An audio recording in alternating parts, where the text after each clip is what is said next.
समर्पण की है ये वेदी। जहाँ गुणगान वीरों का वहाँ माटी भी है चंदन, जहाँ बलिदान वीरों का जहाँ पर लाज लिपटी है। कहीं जौहर की ज्वाला में कई शाखे अमर हैं, केसरी परिधान वीरों का। हिंदुआ एक सूरज, हिंदुआ एक सूरज है तो ये इतिहास जिंदा है। अटल प्रण की धरा मेवाड़ स्वाभिमान जिंदा है। नमस्कार, खमागणी। उदयपुर न्यूज़, अखिल भारतीय साहित्य परिषद और राजस्थानी मोटियार परिषद डेवलप में जो प्रताप जयंती समारोह चल रहा है, निश्चित रूप में इस समारोह ने पूरे देश में जोश भर दिया है, उत्साह का एक वर्धन किया है।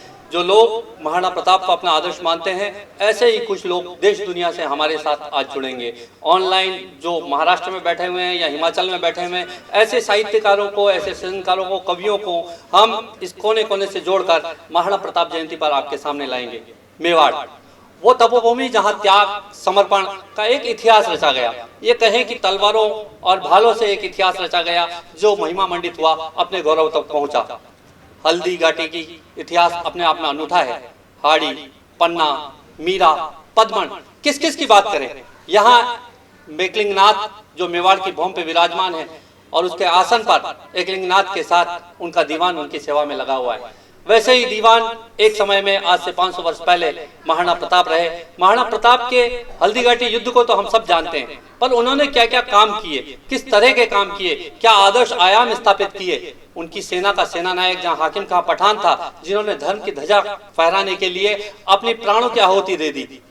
वहीं मालवा के रामशाह तंवर, जिनकी तीन तीन पीढ़ियां हल्दीघाटी युद्ध में कुर्बान हो जाती है, पूरी की पूरी पीढ़ियां खत्म हो जाती है हल्दीघाटी युद्ध का इतिहास लिखते हुए। जहाँ जठे महाराणा प्रताप रो निधन भी हो, जठे गोलोकवासी धाम भी वो बंडोली रो तीर्थ बन गयो। आज चावंड में जहाँ महाराणा प्रताप की समाधि बनी हुई है, वहीं उनकी राजधानी में किसी समय में रहा था। और इसमें हमारे बीच में जो लोग आएंगे, हमारे बीच जिस तरीके साहित्यकार आएंगे, उसमें हमारे बीच इतिहासविद भी रहेंगे, हमारे बीच आर्काइव्स के लोग रहेंगे, ड्राइंग्स और पेंटिंग के लोग रहेंगे, साहित्य से जुड़े हुए लोग रहेंगे और कुछ कवि भी रहेंगे। मैं सबसे पहले आमंत्रित करूंगा डॉक्टर जीवन खरकवाल, जो आर्काइव्स के हेड हैं, साहित्य संस्थान में विभागाध्यक्ष है। हम जानना चाहेंगे, पूरा इतिहास जानना चाहेंगे कि चावंड जब राजधानी रहा था तो क्या वहाँ की समृद्धता थी, और आज से 500 वर्ष पहले ऐसी क्या चीज थी जो मेवाड़ नहीं पूरी दुनिया को आगे फैलाई गई। ऐसी क्या ताकत थी जो छोटा सा मेवाड़, जिसको लूटने के लिए, जहाँ कब्जा करने के लिए अकबर हमेशा तैयार रहता था, वो ताकत क्या थी। उस ताकत को जानने के लिए मैं चाहूंगा कि डॉक्टर जीवन खरकवाल आए और अपनी बात रखें। डॉक्टर जीवन खरकवाल। शिवदान जी झोलावास के माध्यम से महाराणा प्रताप जो अविस्मरणीय है, प्रातः स्मरणीय हैं, इसलिए कि वो असाधारण प्रतिभा वाले व्यक्ति थे और उसके अलावा उनमें दूरदर्शिता गजब की थी। ऐसे समय में उन्होंने जो नई युद्ध नीति की खोज की, उनके बहुत सारे कॉन्ट्रीब्यूशंस हैं। आप लोग जो है उन पर निश्चित रूप से बार बार चर्चा करते हैं, लेकिन मैं कुछ आज नई जानकारी आपके साथ शेयर करना चाहता हूँ।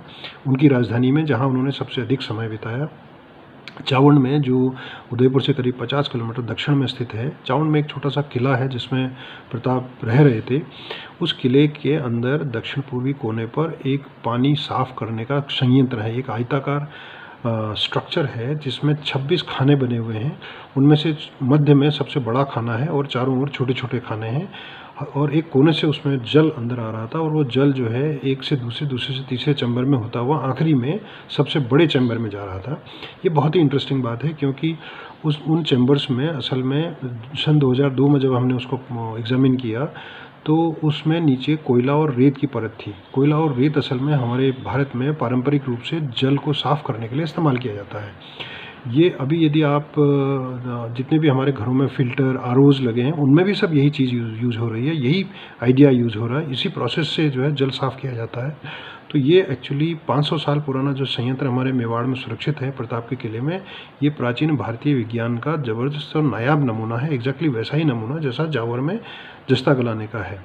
दूसरी जो महत्वपूर्ण बात मैं आपके साथ शेयर करना चाहता हूँ, वो ये कि प्रताप के किले में जहाँ जहाँ चावड़ में प्रताप रह रहे थे, उस किले के ठीक दीवार के बाहर प्रताप वहाँ पर एक जस्ता गलाने की भट्टियाँ थी उसमें, जिसके मुँह से वहाँ से मिले हैं। तो ऐसा प्रतीत होता है कि प्रताप जब देहावसान हो गया, बैकुंठ चले गए, उसके बाद लोगों ने वहाँ पर जस्ता गलाया है। और कौन लोग थे जिन्होंने ये काम किया? एक्चुअली जावर में तो जस्ता बहुत लार्ज स्केल में गलाया जा रहा था, जहाँ प्रताप ने असल में एक खान भी लगाई, और वहाँ एक जो है खजाना भी था। वो खजाना किले के अंदर था। जावर में एक किला था जो राठौड़ों के पास पहले था, जिनको हरा के प्रताप ने उस पर कब्जा किया। निश्चित रूप से प्रताप उस किले में रहे होंगे, क्योंकि वो बहुत ही सुरक्षित किला है और जिसके अंदर खजाना भी था। लेकिन चावड़ में ये किसने गलाया, ये किसने किया? असल में चावड़ में प्रताप के बाद अब्दुल्ला जो मुग़ल सामंत था, और उसके निसर्दी, ये लोग प्रताप की मृत्यु के बाद भी चावड़ में रह रहे थे, ऐसा स्थानीय इतिहासकार कहते हैं। ऐसा हमारे माननीय गुप्ता साहब और दूसरे जो इतिहासकार मेवाड़ के हैं वो ऐसा बताते हैं, और उसके अलावा उनके बहुत सारे संदर्भ ज्ञात हैं। तो ये लोग जब मेवाड़ में रह रहे थे तो निश्चित रूप से जो इनके साथ एक यहाँ पर ख़ास किस्म के मिट्टी के बर्तनों का वो लोग शायद इस्तेमाल कर रहे थे, जिसको ग्लेज्ड वेयर या मुस्लिम ग्लेज्ड वेयर कहते हैं। उनमें हरे रंग का बाहर से परत होती है, स्लिप होता है, लेप होता है, जिसमें चमक पैदा की गई होती है। तो मुस्लिम ग्लेज्ड वेयर अब तक मेवाड़ में कहीं से भी नहीं मिले थे। ये पहली बार चावड़ में किले के ठीक बाहर, दीवार के ठीक बाहर पूर्वी हिस्से में जो मकान बने हैं, उन मकानों के अंदर से ये मुस्लिम ग्लेज्ड वेयर खोजी गई है। ये हमको अभी हाल में ही प्राप्त हुई है। इससे ये साबित होता है कि जब तक प्रताप जिंदा थे, उन्होंने किसी को भी मेवाड़ में घुसने नहीं दिया और इन लोगों को मेवाड़ में कब्जा नहीं करने दिया। और ये मुस्लिम ग्लेज्ड वेयर हमको तब तक मेवाड़ में कहीं से भी नहीं मिली है। ये पहली बार ऐसा हुआ है कि प्रताप के बाद ये मुस्लिम ग्लेज्ड वेयर चावड़ में मिली है। तो इसके सिग्नेचर और जगह भी हैं। और जगह कैसे हैं देखिए, मैं आपको बताता हूँ। जावर में ही अकबर और औरंगजेब का नाम लिखा हुआ है शिलालेख में। तो वो 17वीं सेंचुरी का है, वो प्रताप के पहले का नहीं है। तो इसका मतलब ये हुआ कि प्रताप जब तक थे, उन्होंने मेवाड़ की सीमाओं में किसी को घुसने नहीं दिया। उन्होंने स्वतंत्रता को कायम रखा और मर मिटे अपनी जन्मभूमि के लिए। इसी प्रेरणा ने स्वतंत्रता संग्राम को जन्म दिया भारत में। और हम आज इस पुनीत अवसर पर ये 2-3 चीज़ें जो हैं आपको याद रखने का निवेदन करते हैं। एक, जो जल संयंत्र है वो प्रमाण है, वो हमारे कोर्स में आना चाहिए। वो सब बच्चों को मालूम होना चाहिए, देशवासियों को मालूम होना चाहिए कि ये जल का संयंत्र, जो पानी का संयंत्र है, ये कैसे प्राचीन काल में लोगों ने इसका इस्तेमाल किया, और हम आज आरओ लगाने के बजाय कैसे जल को साफ़ कर सकते हैं। इसके पारंपरिक नए किस्म के ऑब्जेक्ट्स बनने चाहिए जो सस्ते हों और सब उसको इस्तेमाल कर सकें। एक दूसरा, जो प्रताप से संबंधित जानकारी है, वो जस्ते का जो ज्ञान है, प्रताप ने भी एक नई खान लगाई। और तीसरी जो इम्पोर्टेंट बात मैंने आपके साथ शेयर की, प्रताप ने जो प्रेरणा दी हम सबको कि अपने स्वाभिमान को ज़िंदा रखें, अपनी देशभक्ति को ज़िंदा रखें। देश है तो हम हैं। जय हिंद, जय प्रताप। डॉक्टर जीवन खलकवाल, क्या बात बताई आपने। ये जो जानकारी दी वो विश्व के सामने पहली बार आ रही है। आप देखिए कि अरावली पर्वत श्रृंखला पूरी की पूरी, मेवाड़ और पूरा राजस्थान इसके इर्द गिर्द बसा हुआ है। यहाँ का वनवासी अपनी जीवटता के लिए प्रसिद्ध है। चांदी का उत्खनन हो, जिंक हो, जस्ता, तांबा, हर एक्सट्रैक्ट में सबसे आगे रहा। बहुत अच्छी जानकारी आपने प्रदान करी और आपने बताया कि जिस तरह से 550 वर्ष पूर्व हमारे यहाँ वाटर प्यूरिफिकेशन प्लांट था, वही आड़ावल की बात करें तो हमारे आवरमाला में, आवड़गढ़ में हमारे यहाँ एक रेन वाटर हार्वेस्टिंग का प्लांट भी था। ये तकनीक हमने दुनिया को दी, बहुत अच्छी। और इसके साथ ही इस कड़ी में अगर हम जिसको आमंत्रित करें, तो जिन्होंने अपने शब्दों से, अपने कथन से, अपने कंठ से गीतों को और ऐसे वीर पुरुषों को अमर कर दिया। अरे पन्नारे, काली पन्नारे, आपने सुना होगा। उस काली पन्नारे को अमर करने वाले अपने गीतों से, अपने शब्दों से चित्तौड़ के कवि, वही वीरभौम चित्तौड़ के कवि श्री सोहन जी चौधरी को कहूंगा कि केसरिया पाग झुकी नहीं। हम सारे दर्शक श्रोता ये सुनना चाहेंगे कि केसरिया पाग झुकी नहीं। वो कशो गीत हो, जनी गीत में, जनी भाषा में, जनी बोली में महाराणा प्रताप साहब ने भेड़ा करता। सोहन जी चौधरी पधारे और आपने वही गीत हूँ एक बार मान्य सबने जानकारी करावे, रूबरू करावे। सोहन जी। पातळ राखी जी मेवाड़ धरा की आण, राखी मायड़री शान केसरिया पगड़ी नाही झुकी। छोड़ दिया मेवाड़ धरा हित राजमहल का ठाट। आड़ावल के मंगरा महाराणा जद बैठा पाट। अकबर डरियो रे राणा सू आप आप जाने सिरहाने सांप। निजरिया राणा पे जाए टिकी। धन्य धन्य मेवाड़ी राणा एकलिंगरा दीवान। आड़ावल में फिरा भटकता रखो धरा को मान। रानी राजकुंवर भी महाराणा रे संग चढ़ियो जद माड़ धरा को रंग। संकटरी बदली नाई रुकी। हिंदवा सूरज चेतक माथे बालो हाथा माई। चेतक रो असवार जूजियो हल्दी घाटी माई। चेतक मचलियो रे हर चेतक मचलियो रे रण माही। बण तूफान रख स्वामी भक्ति रो मान। बजती गुड़ नाला नाई रुकी। हिंदवा सूरज चेतक माथे भालो हाथा माई। चेतक रो असवार जूजियो हल्दी घाटी माई। चेतक मचलियो रे रण माई बण तूफान। रख स्वामी भक्ति रो मान। बजती गुण नाला नाई रुकी। बनगी प्रलय मुगल सेना पर मेवाड़ी तलवार। किणरी खिमता झेल सके जो महाराणा का वार। चमकी रण माही उन दिन के सरिया पाग। रण बाकारो रण फाग रग तारी होल्या नाही रुकी। घायल चेतक घायल राणा संकट में मेवाड़। तो झाला मन्ना घणे मानसू धर्यो मुकुट मेवाड़।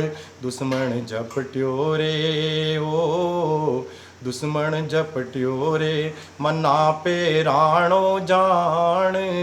लड़ियो मन्ना कर पाण सासा जद ताई नाही रुकी। तीन पगा नाड़ा नेर कूद्यो चेतक पूरे पाण। प्राण बचाया महाराणा का खुद तज दीना प्राण। उमड़ियो शक्ति सिंह में महाराणा सो प्रेम। नेह निभावण नेम तलवारा रेगी झुकी रे पाथड़ राखी जी ओ पाथड़ राखी जी। ही लगायो शक्ति सिंह ने महाराणा प्रताप। हल्दी घाटी साख भरे जी भाई मिलन री आप। उमड़ियो शक्ति सिंह में महाराणा सुहेत पकड़िया पग राणा रा चेत। असुवन री धारा नाई रुकी। हिंदवा सूरज महाराणा ने नमन करे संसार। अणधुली रो तिलक लगावे सब जगरा नर नार। सुमिरन करता ही झुक जावे चरणा शीस। मेवाड़ी रजधर शीस सासा रह जावे रुकी रे पाथड़ राखी जी मेवाड़ धरा की आन। राखी मायड़री शान अरे केसरिया पगड़ी नाही झुकी। धन्यवाद। जय हिंद, जय चित्तौड़, जय मेवाड़। वाह सोहन जी, आप चित्तौड़ पधारिया। चित्तौड़ तो आपो आप में चित्तौड़ रो किलो आप ऐतिहासिक बात करवे और माने वह चीज भी याद आवे कि अस लेगो अणदाग पाग लेगो अणनमी गो आड़ा घबड़ाए गयो जको वह तो धुरियामी। न रोजे न गयो आतशा दहल्ली न गो जरोखा हेठ जेठ दुनियान दहल्ली। गहलो तराण जीत गयो दसण मूद रसना दची निसास मूक भरिया नयन तो मृतसा प्रतापसी।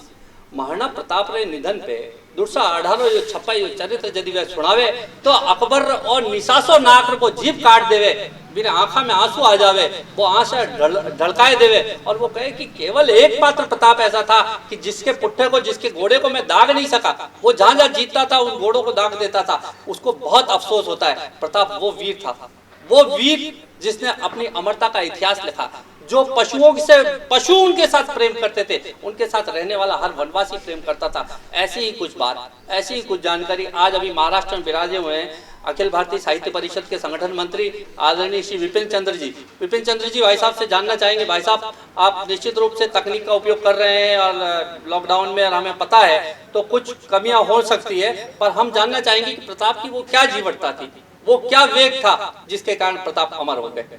महाराणा प्रताप एक ऐसा महानायक जिसने न केवल अपने आसपास अद्भुत सामर्थ्यवान कार्यकर्ताओं को, महायोद्धाओं को, महामनीषियों को तैयार किया, अपितु अपने आसपास रहने वाले जीव जंतुओं में भी उत्कट राष्ट्रभक्ति एवं राष्ट्र प्रेम, स्वामी भक्ति का अद्भुत गुण विकास किया। उदाहरण महाराणा प्रताप का घोड़ा चेतक, महाराणा प्रताप का हाथी राम प्रसाद, जो कि 7 हाथियों और 14 महावतों के द्वारा गिरफ्तार होने के बावजूद भी अन्न जल त्याग करके अपनी स्वामी भक्ति का परिचय देते हुए इस मातृभूमि के लिए बलिदान हो गया। महाराणा प्रताप नाम है त्याग का, नाम है बलिदान का, नाम है शौर्य का, नाम है पराक्रम का, नाम है भक्ति का, नाम है इस राष्ट्र समाज एवं इस देश के कल्याण के लिए अपने सर्वस्व को समर्पण करने का, अपने आयु का, क्षण क्षण एवं शरीर का, कण कण मातृभूमि के लिए न्यौछावर करने का ऐसा उत्कट, अद्भुत, असीम उदाहरण दुनिया में कहीं भी प्राप्त होना मुश्किल है। हिंदू हृदय सम्राट महाराणा प्रताप जी की जयंती पर इस भव्य और दिव्य कार्यक्रम के आयोजन समिति एवं आप सभी को सादर प्रणाम करते हुए एवं उस महामानव हिंदू आसूर्य महाराणा प्रताप जिसकी आयु का क्षण क्षण एवं शरीर का कण कण इस मातृभूमि के लिए समर्पित हो गया, वह महामानव जिसने सामाजिक समरसता, धार्मिक सौहार्द एवं इस राष्ट्र एवं समाज के कल्याण के लिए अपना सर्वस्व बलिदान कर दिया, राष्ट्र ही नहीं संपूर्ण विश्व के लिए एक महानायक की भूमिका निर्वहन किया। ऐसे महामानव को आज याद करते हुए हम धन्य हो रहे हैं। इस अवसर पर पुनः आप सभी को कोटि कोटि प्रणाम करते हुए मैं अपने वक्तव्य को यहीं पूर्ण करता हूँ। जी भाई साहब, जो जानकारी दी आप वहाँ विराजे हुए हैं और अपने अपने विचार जिस तरह से साझा किए, हम सब लोगों से अपनी बात पहुँचाई, निश्चित रूप से ये सबके लिए प्रेरणा स्रोत बनेंगे। और इसी तरह के अलग अलग तरह के स्तंभ जो हमारे साथ जुड़े हुए हैं, इसमें एक और अन्य विभूति है डॉक्टर विष्णु प्रकाश जी मालिक। डॉक्टर विष्णु प्रकाश जी मालिक आए उससे पहले मैं एक बात कहना चाहूँगा।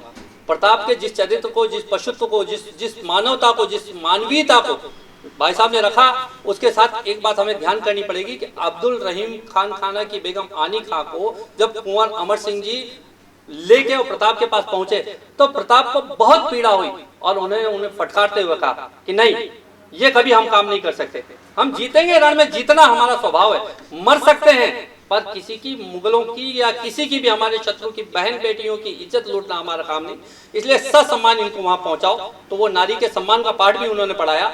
दिवेर के युद्ध में जब सुल्तान खां को भाला लग गया, उन्होंने कहा कि मुझे जल पिला दो, तो प्रताप ने अमर सिंह को कहा कि इन्हें जल पिलाइए। और जब वो पैर रख के भाला निकालने लगे तो उन्होंने फिर कहा कि नहीं, मृत्यु का सम्मान करना सीखो, पैर रख के, किसी की छाती पर पैर रख के भाला मत निकालो। उन्होंने उनको जल भी पिलाया। बहलोल खां का वध करते समय उसको जीरा बख्तर समेत 2 खाक कर देते हैं। वो प्रताप, जो प्रताप अपने काम से अमर हो गए, पर प्रताप को हल्दी घाटी युद्ध तक केंद्रित करना हमें लगता है कि ये संकुचित दायरा होगा। निश्चित रूप से वो रण अमर रहा और वो संग्राम भी अमर रहा।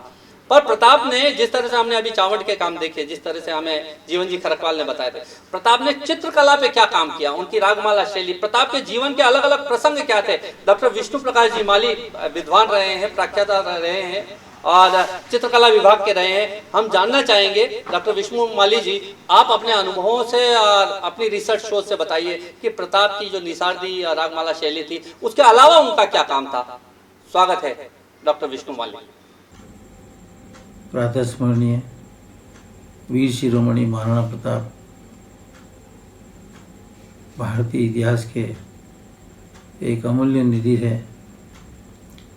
उनका राजनीतिक और सांस्कृतिक और आर्थिक अवदान दक्षिणी राजस्थान के क्षेत्र में महत्वपूर्ण माना जाता है। आज तक प्रताप के राजनीतिक जीवन और उसके सामाजिक जीवन पर काफ़ी काम हुआ शोध को लेकर के, लेकिन उसके सांस्कृतिक पक्ष को लेकर के शोध का कार्य नहीं हुआ है। तो कई ऐसे पहलू बहुमुखी आयामी के धनी प्रताप, जो अपने में अपने देश के, अपने राज्य के सर्वांगीण विकास के लिए हमेशा तत्पर रहे, युद्ध के बाद भी वो कुछ क्षेत्रों में हम लोग काम नहीं कर पाए। मैं आज प्रताप जयंती चूँकि कल है, हम मनाने जा रहे हैं, तो उस अवसर पर भाई जोलावास जी के माध्यम से चावंडी की रागमाला को लेकर के आपके सामने कुछ विचार रखना चाहता हूँ। भारतीय इतिहास में चित्र की परंपरा तो हमें 6वीं-7वीं शताब्दी से मिलती है, लेकिन दक्षिण राजस्थान का जो मेवाड़ क्षेत्र है, कोहिल वंश का संस्थापित राज्य है, उस राज्य में महाराणा प्रताप ने अपने जीवन के अंतिम कालों में चावंड को राजधानी बनाया और वहाँ शांति काल में उन्होंने जिस चित्रकला शैली को निर्मित किया, संरक्षण दिया, वो चित्रकला शैली राजस्थान की सबसे प्राचीनतम डेटेड चित्र शैली मानी जाती है आज भी। क्योंकि कुछ इतिहासकारों की मान्यता है कि चावंड रागमाला में केवल निशारुद्दीन ही एक कलाकार था जिसने सारा काम किया है। केरोफोन में भी उसका नाम आता है, लेकिन हाल ही मुझे कुछ चित्र मिले हैं चावंड रागमाला से संबंधित। उनमें ऐसा उल्लेख मिला है कि चावंड रागमाला के चित्र न केवल कागज़ के ऊपर बल्कि ताड़पत्रों पर भी बनाए हुए हैं, जो जैन पांडुलिपि के जैसे हैं। 12x25 सेंटीमीटर आकार की पांडुलिपि के चित्र में कई सारे चित्र राग और रागिनियों के बने हुए हैं, जिनसे हमें लगता है कि प्रताप को कला के प्रति रुचि थी।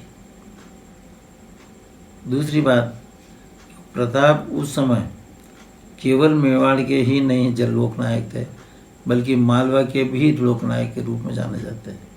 तो उस समय की सांस्कृतिक अवदान में मालवा और मेवाड़ का जो अंतर संबंध रहा कला को लेकर के, वो प्रभाव यदि हम उस समय 1560 के चित्रों को देखें मालवा के और चावंड रागमाला के चित्रों को देखें, तो हमें शुरू के चित्रों में ऐसा लगेगा कि हम चावंड के ही देख रहे हैं, या कई बार ऐसा लगेगा कि हम रागमाला के चित्र, सारे मालवा के चित्र ही देख रहे हैं। क्योंकि उनका रंग, उनकी आकृतियाँ, उनके वृक्ष और उनकी जो आर्किटेक्ट है, बिल्डिंग है, वो सब के सब प्रारंभिक चावंड रागमाला से मालवा तक मिलते हैं। लेकिन आज दुर्भाग्य यह है कि चावंड की रागमाला को लेकर के कोई साइंटिफिक रिसर्च नहीं हुआ।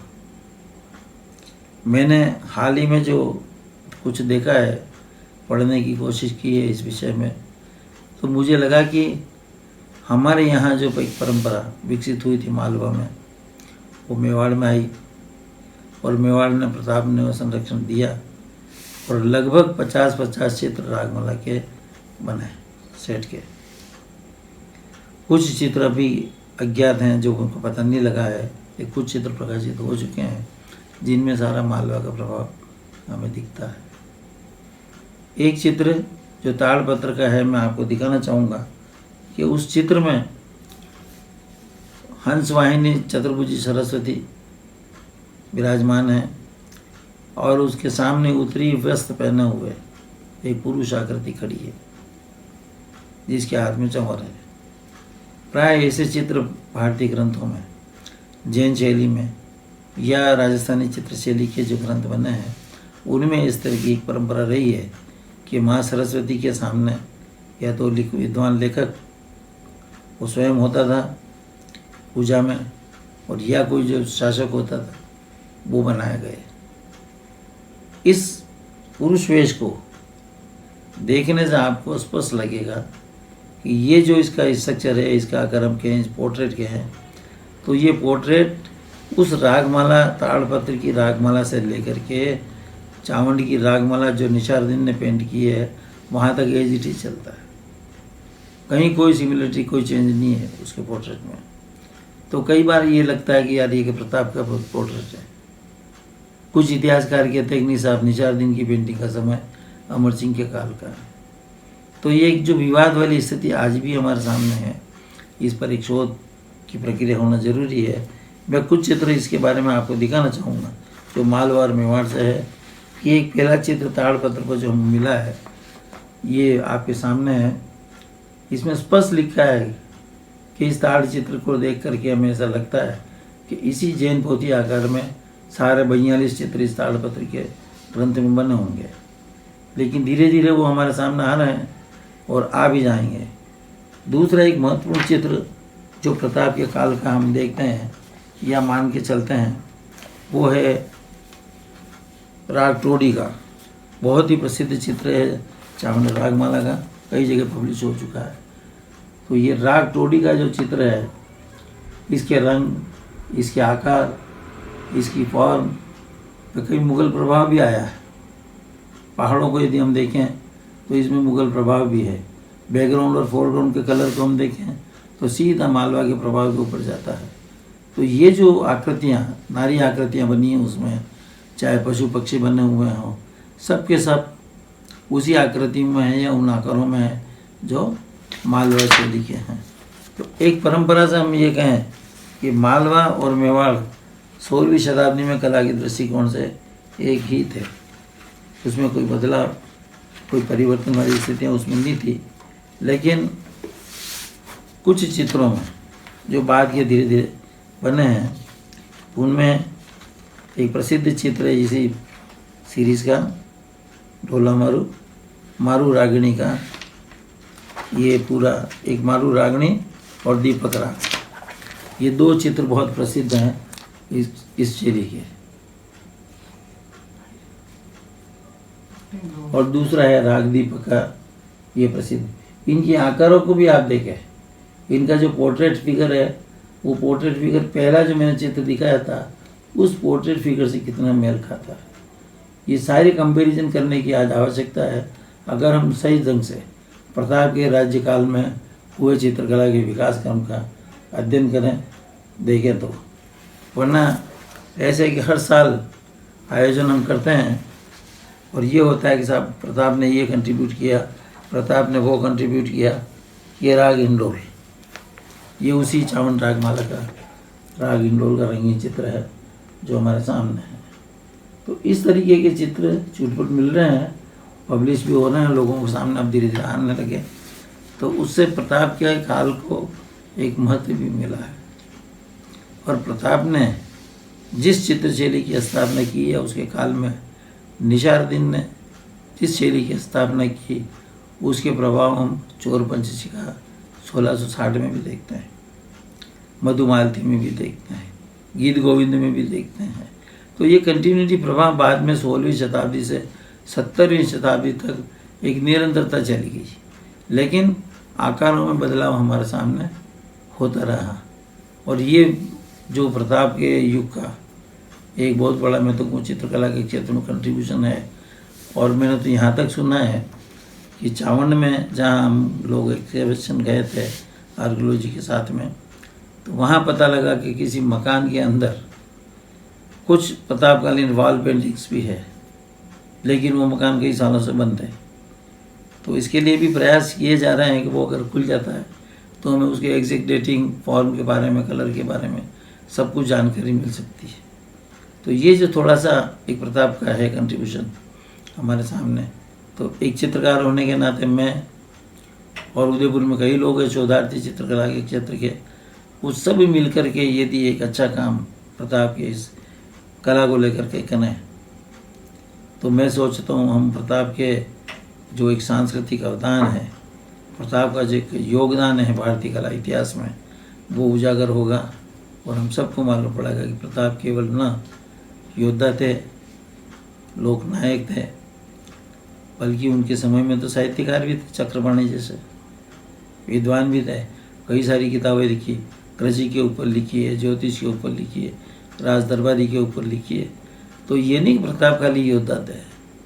प्रताप को आज के परिप्रेक्ष्य में हमें एक जननायक के रूप में, एक लोकनायक के रूप में और एक प्रदेश के सर्वांगीण विकास के संदर्भ में एक बहुमुखी आयामी के रूप में देखना चाहिए।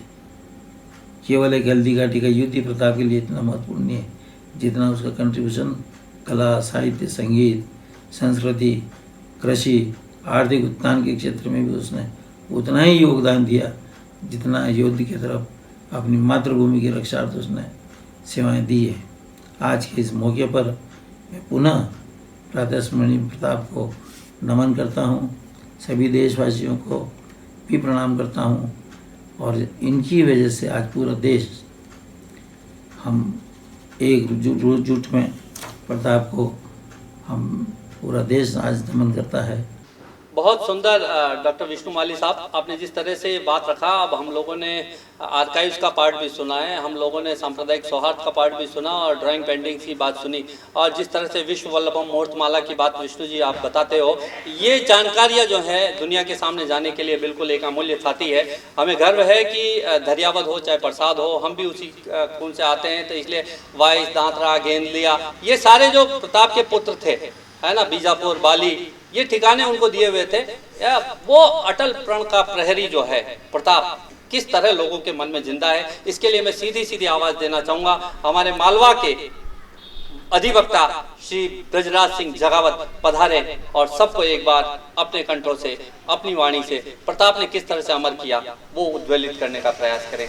नमस्कार, मैं कवि ब्रजराज सिंह जगावत प्रातः स्मरणीय महाराणा प्रताप की इस जयंती पर आप सभी को ढेर सारी बधाइयाँ देता हूँ। और चूँकि आज उनका पुण्य स्मरण हमें करना है और उन्हें श्रद्धांजलि देनी है, तो हम क्या दे सकते हैं उन्हें श्रद्धा स्वरूप? तो हमारे जो शब्द पुष्प हैं उसके माध्यम से हम आज के दिन उन्हें सच्ची श्रद्धांजलि दें। कोई भी कलम इतनी सामर्थ्यवान नहीं है कि महाराणा प्रताप जैसे बड़े विषय पर कुछ लिख पाए, लेकिन हमसे जो भी बन पड़ा है, जो भी माँ वागेश्वरी ने उनके निमित्त लिखवाया है, मैं आप सभी के साथ में साझा करता हूँ, निवेदन करता हूँ। क्या है मेवाड़ और क्या है महाराणा प्रताप? समर्पण की है ये वेदी, समर्पण की है ये वेदी, जहाँ गुणगान वीरों का। समर्पण की है ये वेदी, जहाँ गुणगान वीरों का। वहाँ माटी भी है चंदन, जहाँ बलिदान वीरों का।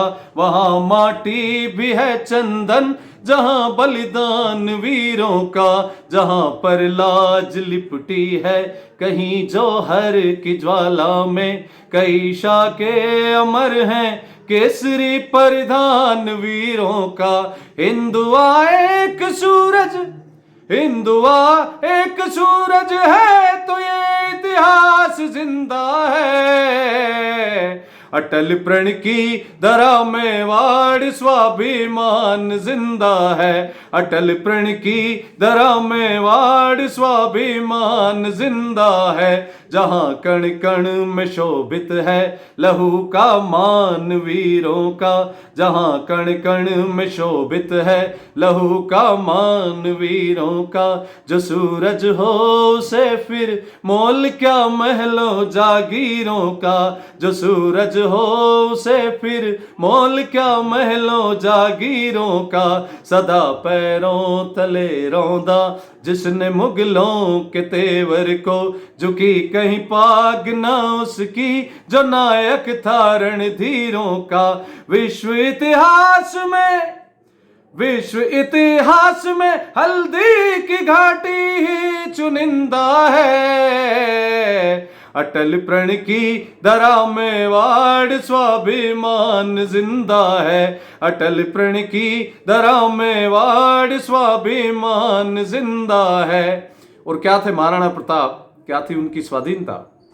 खुले जज्बात से कोई कहीं जब सांस लेता है, खुले जज्बात से कोई कहीं जब सांस लेता है, वही आजाद था आजाद है आजाद रहता है, वही आजाद था आजाद है आजाद रहता है।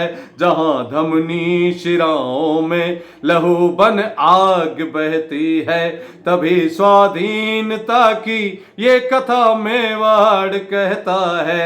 बचाया मान पुरखों का, बचाया मान पुरखों का गगन उड़ता परिंदा है, अटल प्रण की दरा में वाड़ स्वाभिमान जिंदा है, अटल प्रण की दरा में वाड़ स्वाभिमान जिंदा है। और क्या है ये धरती? जहां पर शीश लेकर हाथ रण खेला कबंधों ने, जहां पर शीश लेकर हाथ रण खेला कबंधों ने, किया गुणगान दोहों ने सोरठों ने प्रबंधों ने, किया गुणगान दोहों ने सोरठों ने प्रबंधों ने। अमर इतिहास में देखो जहां पर अश्व जिंदा है, समर का रथ किया गतिमान था भीलों के कंधों ने। चंद प्रणवीरों से, कितनी थी महाराणा प्रताप की सेना? हम दोनों सेनाओं का अनुपात जानते हैं, तब निवेदन करता हूं। चंद प्रणवीरों से लाखों का बेड़ा भी शर्मिंदा है, अटल प्रण की दरा में वाड़ स्वाभिमान जिंदा है, अटल प्रण की दरा में वाड़ स्वाभिमान जिंदा है, अटल प्रण की दरा में वाड़ स्वाभिमान जिंदा है। और क्या है ये धरती? शौर्य और त्याग बलिदानों की ये धरती है पन्ना की, कवच राणा के प्राणों का सादड़ी झाला मन्ना की, गौरा बादल के एहसानों को हर प्राचीर गाती है, अखंड ज्योति है वीरों में जहां राठौड़ कल्ला की, सदा बन वीर की। इतिहास छोड़ता नहीं है और भूलता नहीं किसी को, तब निवेदन करता हूं। सदा बन वीर की करता ये गढ़ चित्तौड़ निंदा है, अटल प्रण की दरा में वाड़ स्वाभिमान जिंदा है, अटल प्रण की दरा में वाड़ स्वाभिमान जिंदा है। और दो युगों में दो पुण्य पुरुषों ने जन्म लिया, त्रेता में भगवान श्री राम ने और कलयुग में महाराणा प्रताप ने। दोनों ने एक जैसा जीवन बिताया। भगवान श्री राम ने अपनी सेना में सभी वंचितों, दलितों और असहायों को एकत्र कर सुग्रीव की राजधानी में अपना सैन्य दल एकत्र कर फिर रावण पर चढ़ाई की। ऐसा का ऐसा दृश्य हमें हल्दी घाटी में देखने को मिलता है। मैंने एक प्रतीक का निवेदन किया है इस कविता में। आप सभी समझदार श्रोता हैं, सभी समझें कि क्या थे महाराणा प्रताप। न कोई था, न कोई है, न कोई और हो पाया, न कोई था, न कोई है, न कोई और हो पाया, सभी सुख छोड़ महलों को पर्वतों में मंगल गाया, सभी सुख त्याग महलों को पहाड़ों में मंगल गाया। अगर कुछ याद रखना है तो रख लो घास की रोटी, अगर कुछ याद रखना है तो रख लो घास की रोटी। धरा का बोध स्वाभिमान जाति ना बड़ी छोटी। धरा का बोध स्वाभिमान जाति ना बड़ी छोटी। राम के संग चले लाखों दृश्य, राम के संग चले लाखों मान लो ये किष्किंधा है। अटल प्रण की धरा में वाड़ स्वाभिमान जिंदा है। अटल प्रण की धरा में वाड़ स्वाभिमान जिंदा है। समर्पण की है ये वेदी जहाँ गुणगान वीरों का। वहाँ माटी भी है चंदन जहाँ बलिदान वीरों का। जहाँ पर लाज लिपटी है कहीं जौहर की ज्वाला में। कई शाखे अमर हैं केसरी परिधान वीरों का। हिंदुआ एक सूरज, हिंदुआ एक सूरज है तो ये इतिहास जिंदा है। अटल प्रण की धरा में वाड़ स्वाभिमान जिंदा है। अटल प्रण की धरा में वाड़ स्वाभिमान जिंदा है। अटल प्रण की धरा में वाड़ स्वाभिमान जिंदा है। बहुत बहुत धन्यवाद, आभार। आप सभी को पुनः एक बार प्रातः स्मरणीय महाराणा प्रताप की जन्म जयंती पर ढेरों मंगल कामनाएं। बहुत बहुत बधाई, बहुत बहुत धन्यवाद, आभार।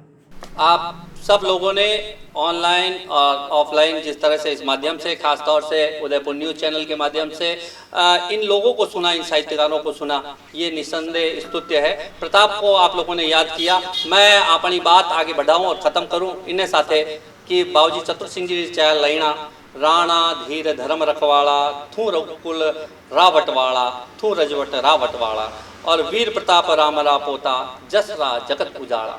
आप और हम अपने कर्मों में, अपने कार्य क्षेत्र में इसी तरीके से प्रताप को याद करते रहें। ये जो बातें हमने सुनी हैं ये पुनः स्मरण करते रहें। अपने काम में प्रताप के शौर्य को याद करते रहें। यही एक उनको सच्ची श्रद्धांजलि होगी। एक बार पुनः आप सबको पुनश्च आभार। प्रताप जयंती की शुभकामनाएं। जय राजस्थान, जय राजस्थानी।